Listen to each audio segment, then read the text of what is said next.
Muy buenas noches. Iniciamos el programa Tertulia Teológica, un programa original de la Iglesia Bautista Reformada del Redentor en Bogotá, Colombia. Estamos estudiando la historia de la Iglesia desde el comienzo. Estamos viendo de una forma dinámica sus situaciones, las diferentes situaciones que se han presentado en el cristianismo, los sucesos, acontecimientos, doctrinas además. Y estamos con el académico Joel Sarman, que nos viene enseñando sobre la historia del cristianismo. Hermano Joel, buenas noches. Buenas noches. Seguimos entonces hoy con Crisóstomo, ¿verdad? Habíamos dicho que íbamos a tocar un poco de San Agustín, pero pues Crisóstomo es adecuado para introducirnos también a San Agustín. Sí, resulta que cronológicamente Juan Crisóstomo es anterior a San Agustín, nació un poco antes. Él y Jerónimo nacieron en el 347, entonces decidí seguir en forma cronológica más bien. Perfecto, nos llevas a un conocimiento más claro y más sistemático, más organizado cronológicamente. Entonces, Joel, arranquemos. Ok. Entonces, como dije, en el año 347, en la ciudad de Antioquía, nació Juan Crisóstomo. Y este hombre vivió en un momento lleno de controversias teológicas y problemas. Recordemos, 347 es en la mitad del cuarto siglo, y en la mitad del cuarto siglo está triunfando el arrianismo en el imperio. Lo interesante de Juan Crisóstomo es que no está realmente asociado en gran manera con ninguna de las controversias de su era. Claro, él entró en ellas, arbitreó en situaciones, fue a lugares, habló con gente que estaba conectada, pero él no fue, por ejemplo, un protagonista como lo fue Atanasio o los padres capadocios en estas luchas. Se mantuvo al margen de esas grandes controversias. Él fue conocido como un gran predicador y por eso le pusieron el nombre Crisóstomo, que quiere decir boca dorada. Su padre fue un soldado y se murió en la niñez de Crisóstomo. Su madre pudo obtener buena educación para su hijo. Parece que en su juventud Crisóstomo asistía mucho al teatro, una práctica que después condenó mucho en sus predicaciones, pero le gustaba mucho cuando era joven. Él estudió con un muy famoso orador, uno de esos hombres que son retores, uno que hace oraciones públicas y son famosos por su forma de conducir una charla, algo así. Se llamaba Libanio, el hombre, y bajo él estudió Crisóstomo. Libanio no solo era el más famoso orador de sus tiempos, fue un pagano aferrado a su paganismo y se oponía al cristianismo públicamente, un apologista del paganismo, y se hizo un famoso campeón del paganismo. Él enseñaba filosofía y retórica. Parece que examinando sus escritos, los que han examinado los escritos de Libanio, que yo no he examinado, ellos dicen que él no tenía realmente poder de ser original. Era un imitador de las cosas que ya se habían dicho. Imitaba las palabras y los dichos del pasado, pero como que carecía de pensamiento original. Sin embargo, pues era muy poderoso en su tiempo y un campeón del paganismo que estaba fallando, estaba disminuyendo la influencia pagana en ese momento. Este Libanio pudo haber puesto a Crisóstomo en su escuela como sucesor, porque Crisóstomo tenía la capacidad, pero no lo puso, porque Crisóstomo ya era un cristiano y él se oponía a los cristianos. Entonces, aunque es el mejor cualificado para hacerlo, pues no lo vamos a poner porque es un cristiano. Este es un tiempo de interesante tensión en la educación. El paganismo está decadente y pronto no va a existir en forma mayor. O sea, los campesinos van a seguir siendo paganos porque ellos dejan muy difícilmente sus costumbres. Pero más o menos en las ciudades, en la mayoría del imperio, pues la gente no va a ser pagana, va a ser cristiana. Y durante la vida de Crisóstomo van a empezar a cerrar los templos paganos. El emperador va a decir, es que somos cristianos y ya no vamos a tener esas abominaciones, y van a cerrar los tiempos paganos. Entonces el cristianismo se está volviendo fuerte como religión exclusiva del imperio. Y existe una nostalgia pagana en ese momento que perdura en la alta cultura del imperio. Saben que se están acabando sus costumbres, saben que ya no, los cristianos no aprecian su literatura pagana de igual manera y les da pesar a algunos. Una buena pregunta que podríamos hacer es, ¿quién va a preservar todo ese conocimiento de la cultura pagana? Algo se preserva en la forma de vida del imperio bizantino, que es el primer imperio cristiano, y este dura hasta el 1454. Algo tiene que seguir igual porque no pueden cambiar todas sus instituciones. Justiniano, un emperador bizantino de otro siglo, sí llega a cerrar las academias de los filósofos en Atenas en el VI siglo. Él hace eso. Entonces están acabando algunos de esos lugares donde se continúa el conocimiento de la cultura pagana. Algo se preserva, como dije, en las formas de hacer las cosas en el imperio. Mucho se preserva en los escritos de los padres de la iglesia y así perdura en forma dispersa. Lo que aprendieron estos hombres, como los padres capadocios, como Atanasio, como San Agustín, otros así, estos hombres eruditos lo reflejan en sus escritos sin reproducir los libros originales, las enseñanzas completas. Pero lo que realmente preserva el conocimiento pagano es el monasticismo, que va a preservar el aprendizaje por muchos siglos copiando libros, especialmente los irlandeses. Van a ser los que copian toda clase de libro, no les importa de dónde viene el libro, lo copian, les interesa. Y ellos son los que preservan más el conocimiento de la cultura pagana en el oeste. Hay un libro que se ha escrito que se llama Cómo los irlandeses salvaron la civilización, porque realmente hicieron una gran labor. Y hablaremos más de eso en los siglos venideros cuando lleguemos a eso. Regresando entonces a Crisóstomo, vemos que él obtuvo una erudición clásica y griega y fue reconocido como tal. Cita en sus sermones a Homero, a Platón, a las tragedias griegas, es decir, recordó sus estudios de sus primeros días y por unos años se dedicó a ser abogado, que en esos tiempos se trataba de hablar en público o de representar a una persona ante la ley, hablando por ella, hablando bien, persuadiendo a los que iban a determinar el juicio.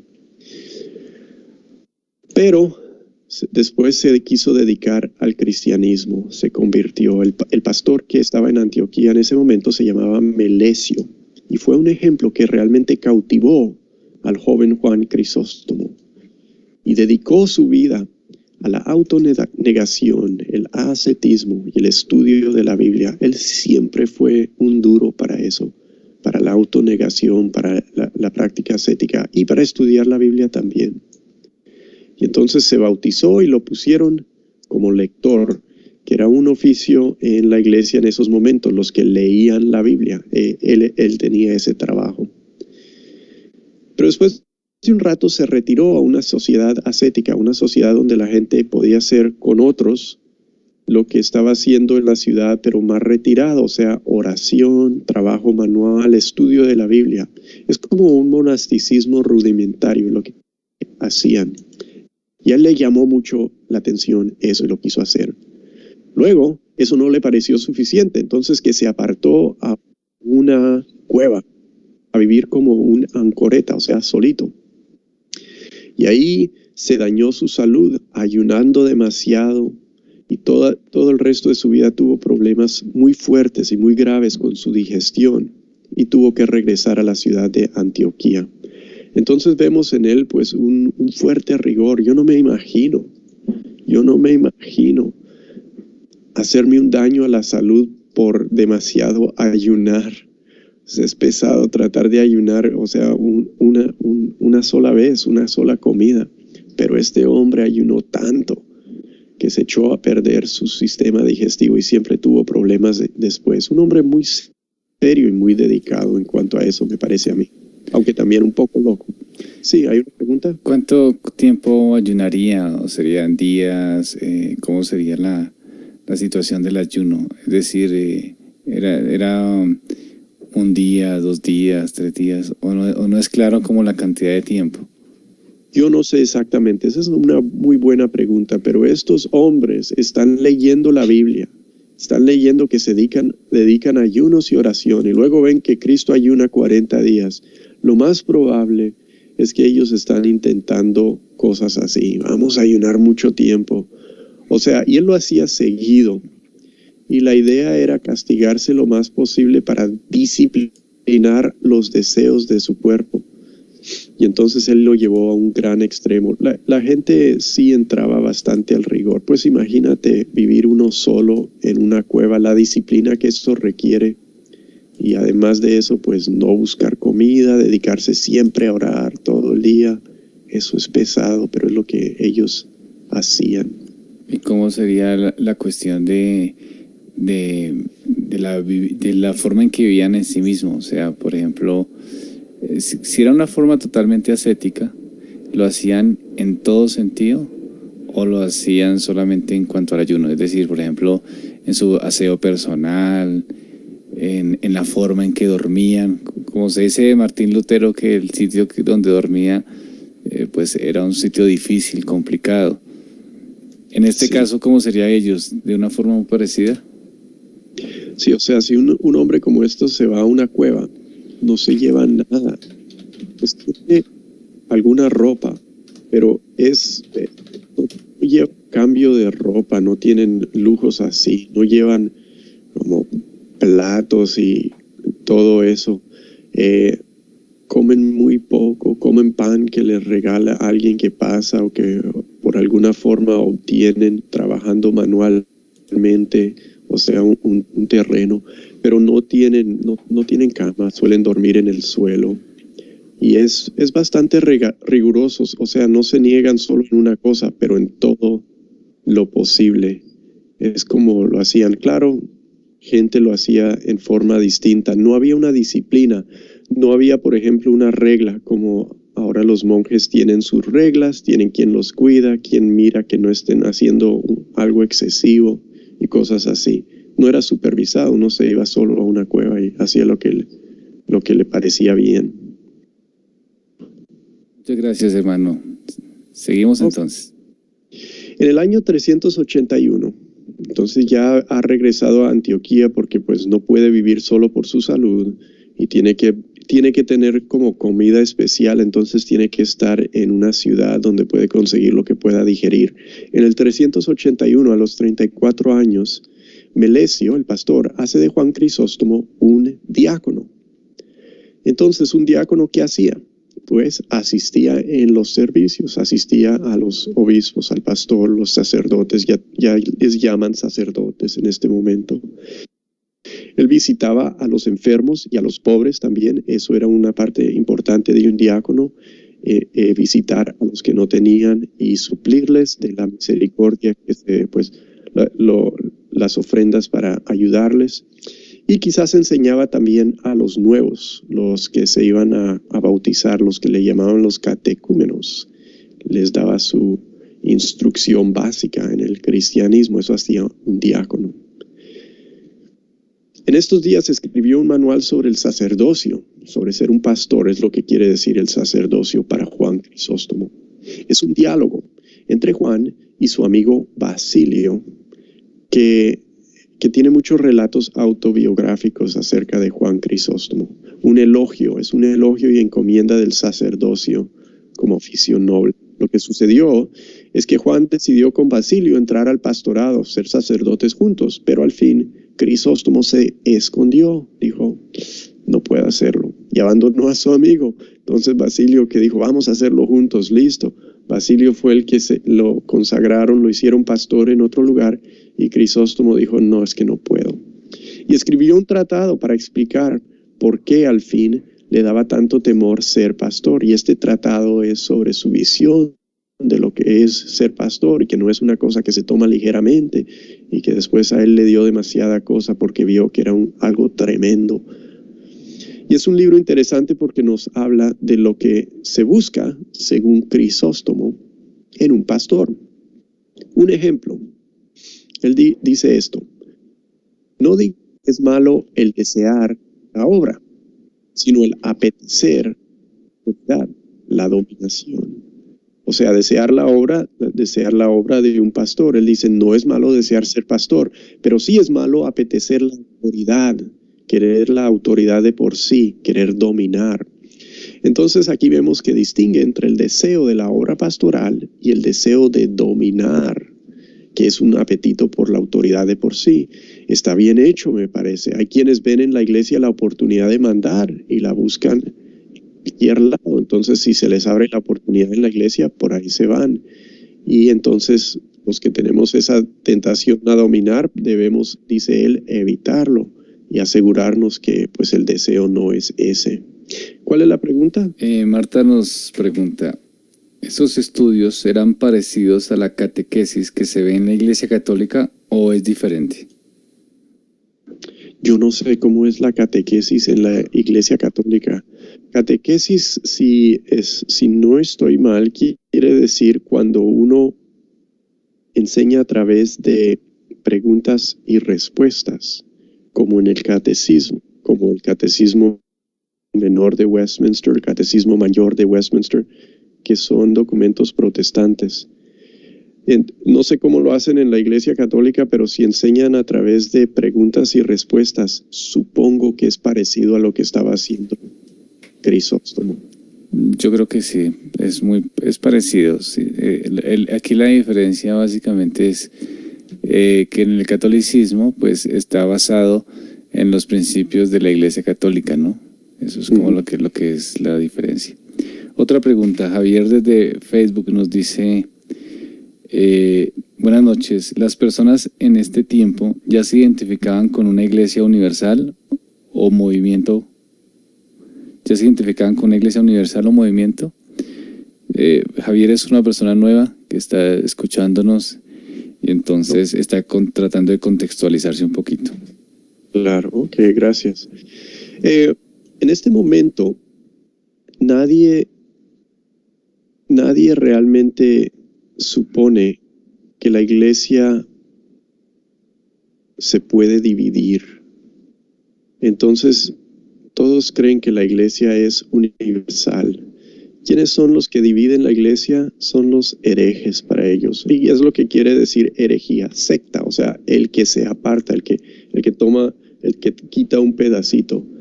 Para ellos, en ese sentido, la iglesia es universal, todos tienen que estar de acuerdo. Todo, es parte de la respuesta al gnosticismo. Todos los obispos, todos los pastores enseñan lo mismo, todos tienen que creer lo mismo, por eso están luchando con los arrianos en este siglo. Es que no pueden tener creencias distintas, todos tienen que creer lo mismo.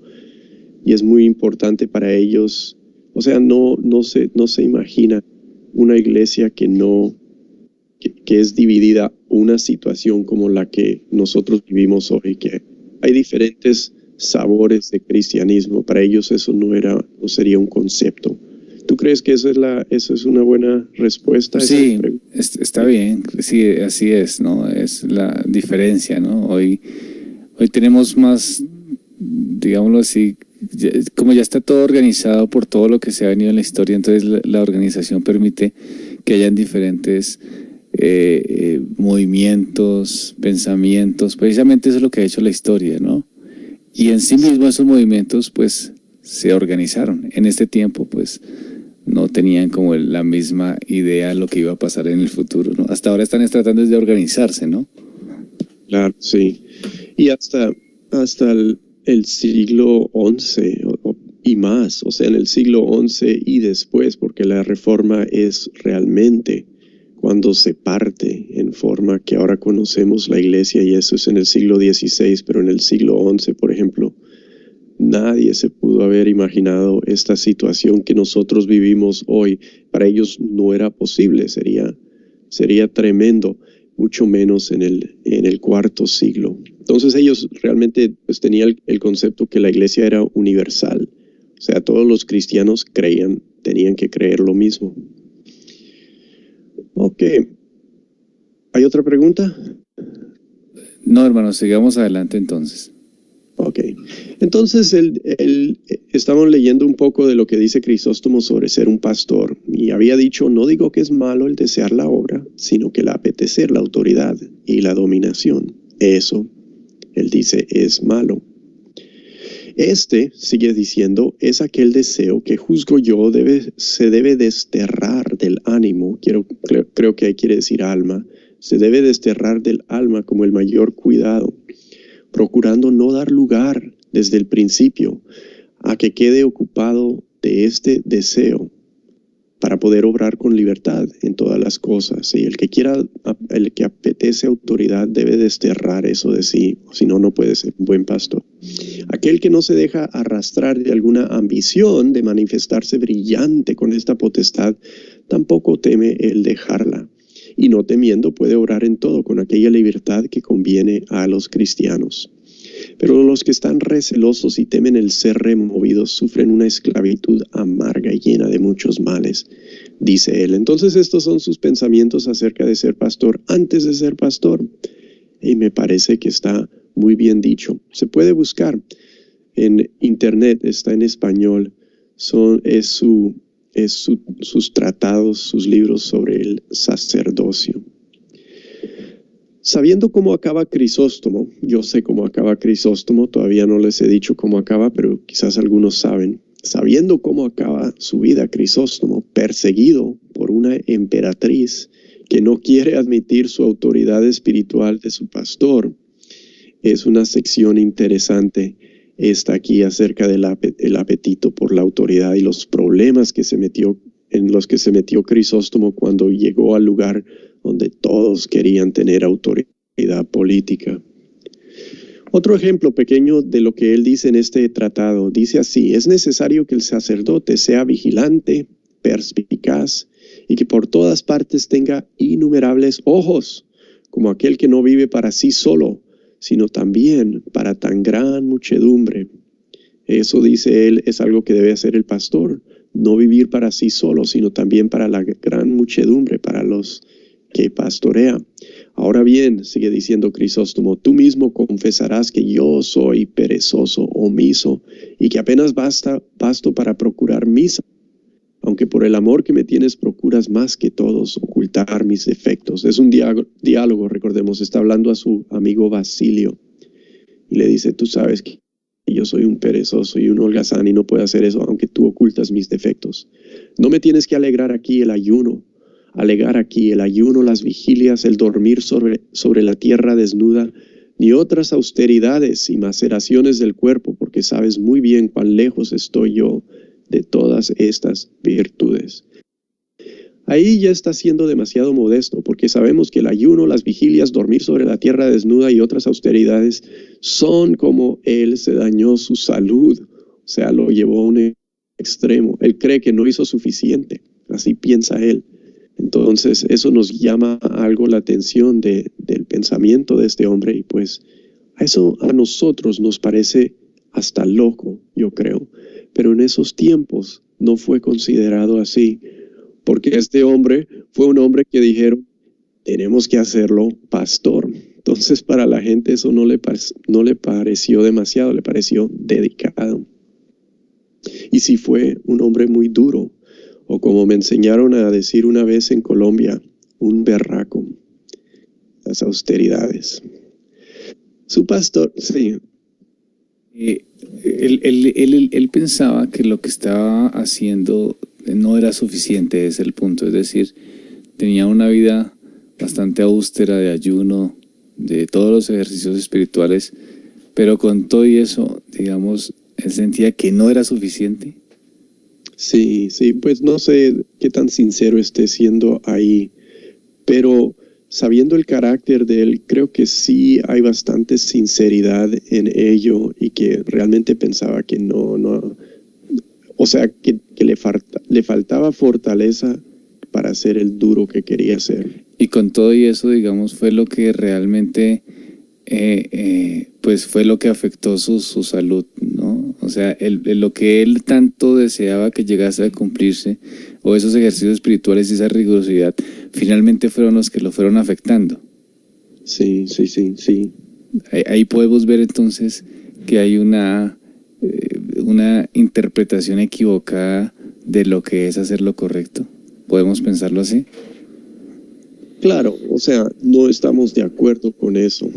Por otro lado, en su tiempo, esa no es una forma extraña de tomar la disciplina cristiana. Y que se le dañe su salud física, para él no es tanto problema, con tal de que le ayude en la salud espiritual, quizás se podría decir. Pero obviamente no estoy recomendando que la gente se maltrate. Sí, no es exacto, ese es el punto, ¿no? Que a veces las personas tenemos una gran tendencia como a imitar, ¿no? Situaciones. Entonces, si alguien dice que oraba 4 horas, 5 horas, entonces eso es lo que genera que sea tan espiritual, entonces vamos a hacerlo de tal y tal manera, por decir algo, de 3 de la mañana a 6 de la mañana. Y a veces pues no se puede hacer de ciertas maneras. Tenemos una tendencia a imitar y pensando que al imitar vamos a conseguir lo mismo que los otros hicieron o ser como los otros hicieron. Y no necesariamente lo que han hecho muchos hombres en la historia ha sido lo más adecuado. Y creo que este caso particular lo estamos viendo con Crisóstomo, ¿no? Porque no es la voluntad de Dios que uno se lacere el cuerpo o que el cuerpo disminuya en su fortaleza para hacer ciertos ejercicios espirituales, para considerarnos mejor espirituales y eso es un problema, ¿no? Pues dudo mucho que hoy sea un problema. Yo no creo que la gente, o sea, que la gente que yo conozco se trata muy bien hoy. Es que come para mantener lo mejor de tu cuerpo, hace ejercicio y casi consentir el cuerpo. Pero pues, siempre hay gente que hace cosas exageradas y tampoco queremos darle el mensaje que salgan y se arruinen su salud. Cuando yo estaba en Juventud con una Misión, que tuve la oportunidad de hacer la escuela misionera, no sé si Joel conoce esa entidad, Jucún. Ajá. Yo hice la escuela de misiones ahí interno.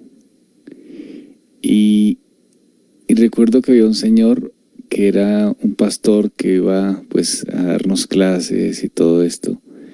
Y él una vez entró en un ayuno de 40 días.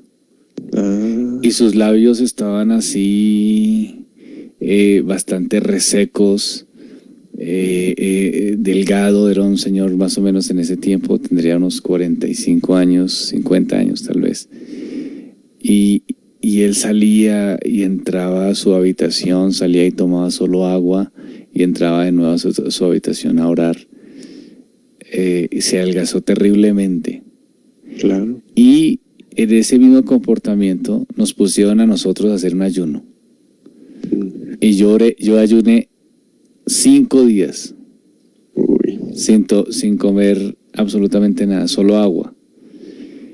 Y eso era una situación bastante complicada. Y el hecho era que si lo hacíamos podíamos lograr tener la liberación de nuestros pecados y tener una mejor vida espiritual. Es común ciertos ejercicios espirituales y sí hay bastantes personas que lo practican, por lo menos en Colombia en los movimientos pentecostales clásicos, que lo practican y lo hacen gente que lo hace 40 días como lo hizo el Señor Jesucristo. Yo aquí pensando que eso era solo para los locos. ¿Sí? Yo lo viví. Sí, qué locura. Bueno, pues no, o sea, entiendo que la gente la gente pues puede tomar no queremos darle esa impresión. Por otro lado, o sea, cuando estamos haciendo la historia, pues no es por admirar, o sea, porque estos hombres son cristianos en un contexto muy extraño y debemos apreciarlos por las cosas que hicieron bien, pero tampoco admirar las cosas que hicieron mal. Precisamente yo hablaba con un pastor que nos escucha y yo le decía, yo tomé historia y en los libros de historia por lo general se cuentan cosas muy positivas cuando leemos la historia desde el punto de vista de los autores cristianos, ¿sí? Entonces es una historia ideal. Lo bueno de lo que estamos haciendo, o como Joel nos está enseñando, en muchos sentidos nos está explicando la historia, no tan ideal, sino más real, por decirlo de alguna manera, ¿no? En el hecho histórico y la situación, cómo se está viviendo. Lo que veo en Joel es que no trata de idealizarnos a los cristianos, como cuando contaba de algunos cristianos que hasta se suicidaban en el primer siglo y había muchas cosas que se estaban presentando. Entonces, eso es la realidad, ¿no? Y por eso es que este programa y por eso es que lo disfrutamos tanto, ¿no? Tratando de buscar lo mejor posible sin entrar a dar una ilusión de lo que no es. En el caso de Crisóstomo, vemos que es un hombre con una espiritualidad, digamos, un esfuerzo espiritual, pero era un hijo de su tiempo. Sí. Y por ser hijo de su tiempo tenía ciertas prácticas que obviamente nosotros pues no aceptamos, así hubiese sido un buen creyente, ¿no? Como pasa con todos y seguramente como pasará en nosotros en el futuro, ¿no? Sí, sí, así es. Listo. Así es. Listo. Entonces el hombre sí lo practicaba en serio, pero no hay que hacer eso. Su pastor Melesio murió muy pronto después de ponerlo como diácono.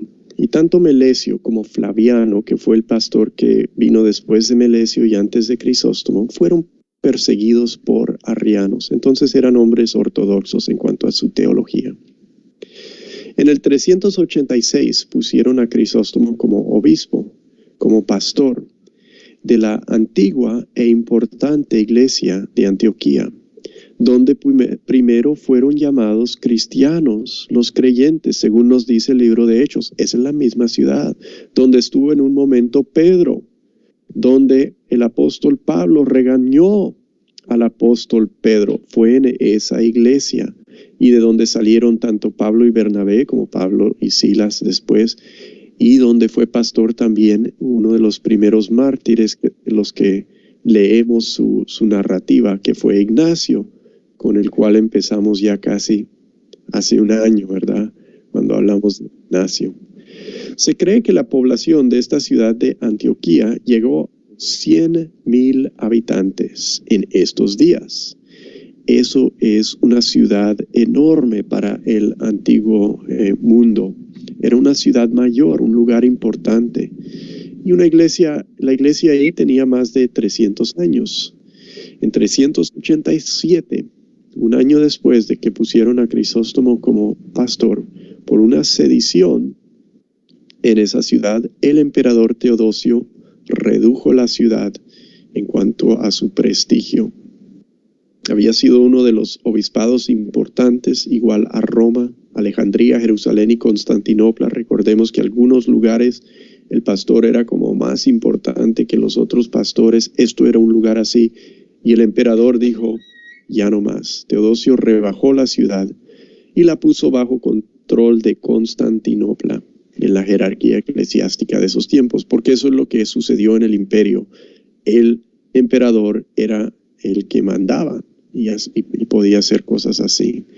La ciudad tiró las estatuas del emperador, las desecró, las tumbó, algo así. Hubo desorden social y mucho temor, y Crisóstomo se levantó a predicar unos 20 sermones con el título sobre las estatuas. que tranquilizaron al pueblo, con el resultado que el emperador los perdonó. Los oradores del antiguo mundo tenían la función importante de calmar las multitudes urbanas que podían agitarse y amotinarse, y había que manejarlas, y él pudo hacerlo con sus sermones. Para eso estaban los grandes oradores en algunos sentidos.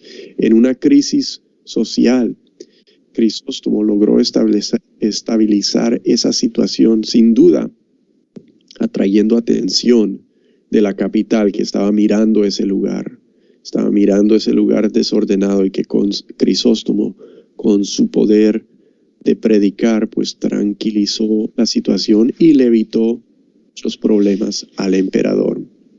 Eso va a ser importante después en la vida de Crisóstomo. Pero estuvo muy contento ahí, muy hábil, muy productivo. Crisóstomo fue pastor en Antioquía 386 hasta el 98. Cita en sus escritos 11,000 veces el Nuevo Testamento.